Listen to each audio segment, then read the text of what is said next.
ഈ വരുന്ന നിയമസഭാ തെരഞ്ഞെടുപ്പിൽ അധികാരം പിടിച്ചെടുക്കാൻ തന്ത്രങ്ങൾ മെനയുകയാണ് കോൺഗ്രസ്. മാത്രമല്ല, തദ്ദേശ തെരഞ്ഞെടുപ്പിലുണ്ടായ വിജയമറിയ വല്ലാത്തൊരു ആത്മവിശ്വാസം അവർക്ക് നൽകിയിട്ടുമുണ്ട്. വയനാട്ടിലെ സുൽത്താൻ ബത്തേരിയിലെ നേതൃ ക്യാമ്പിൽ മിഷൻ 2026 ആക്ഷൻ പ്ലാൻ അവതരിപ്പിക്കും. പ്രതിപക്ഷ നേതാവ് വി ഡി സതീശനാകും പദ്ധതി വിശദീകരിക്കുക. 85 മണ്ഡലങ്ങളിൽ വിജയിക്കാൻ കഴിയുമെന്നാണ് കോൺഗ്രസിന്റെ ഒരു കണക്കുകൂട്ടൽ. ആർ ശ്രീജിത്ത് സുൽത്താൻ ബത്തേരിയിൽ നിന്ന് തത്സമയം ചേരുന്നു. ഗുഡ് മോർണിംഗ് ശ്രീജിത്ത്, പറയൂ.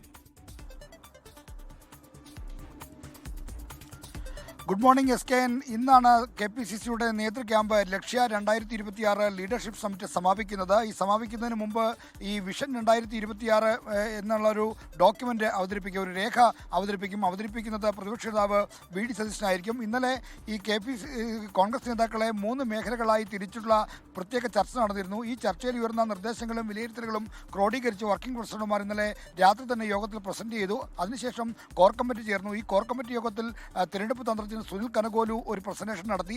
എന്താണ് കോൺഗ്രസിന്റെ സാധ്യതകൾ, ഏതൊക്കെ മേഖലകളിലാണ് ശ്രദ്ധിക്കേണ്ടത്, ഏതൊക്കെ കാര്യങ്ങളിലാണ് ഊന്നൽ കൊടുക്കേണ്ടത് തുടങ്ങിയ സംബന്ധിച്ച് തെരഞ്ഞെടുപ്പ് തന്ത്രജ്ഞനായ സുനിൽ കനകോലുവിന്റെ പ്രസന്റേഷൻ കോർ കമ്മിറ്റിയിൽ ഉണ്ടായിരുന്നു. ആ കോർ കമ്മിറ്റിയിൽ ഉള്ള നേതാക്കൾ മാത്രമേ ഉള്ളൂ, മറ്റ് പൊതുവായിട്ടുള്ളൊരു വേദിയിൽ ആയിരുന്നില്ല സുനിൽ കനകോലുവിന്റെ പ്രസന്റേഷൻ. അത് കഴിഞ്ഞ് അതെല്ലാം കൂടി വിലയിരുത്തിക്കൊണ്ടാണ് ഇന്ന് പ്രതിപക്ഷ നേതാവ് വി ഡി സതീശൻ മിഷൻ 2026 എന്ന നിയമസഭാ തെരഞ്ഞെടുപ്പിലെ വിജയം ലക്ഷ്യമാക്കിയുള്ള രേഖ അവതരിപ്പിക്കാൻ പോകുന്നത്. ഈ കാര്യങ്ങളിൽ അതായത് തെരഞ്ഞെടുപ്പിന് തന്ത്രം എന്തായിരിക്കണം, തെരഞ്ഞെടുപ്പിലെ പ്രചരണ രംഗത്ത് ഊന്നൽ കൊടുക്കേണ്ട വിഷയങ്ങൾ ഏതൊക്കെ ആയിരിക്കണം, പ്രകടന പത്രികയുടെ സ്വഭാവം എന്തായിരിക്കണം, ഏതെല്ലാം വാഗ്ദാനങ്ങളാണ് ജനങ്ങൾക്ക് മുന്നിൽ അവതരിപ്പിക്കേണ്ടത് തുടങ്ങിയതെല്ലാം ഈ വിഷൻ ഡോക്യുമെന്റിന്റെ ഭാഗമായി ഉണ്ടാകുമെന്നാണ് നമ്മൾ പ്രതീക്ഷിക്കുന്നത്. എന്തായാലും ഉച്ചയോടുകൂടി ഈ അവതരണം നടക്കുമെന്നാണ് ഇപ്പോൾ അറിയാൻ കഴിയുന്നത്. 3 മണിക്കോടുകൂടി KPCC പ്രസിഡന്റ് ഇത് മാധ്യമപ്രവർത്തകരുടെ ഇക്കാര്യം വാർത്താ സമ്മേളനം വിളിച്ച് പറയുമെന്നും ഇപ്പോൾ KPCC നേതൃത്വം പറയുന്നുണ്ട്. S K N.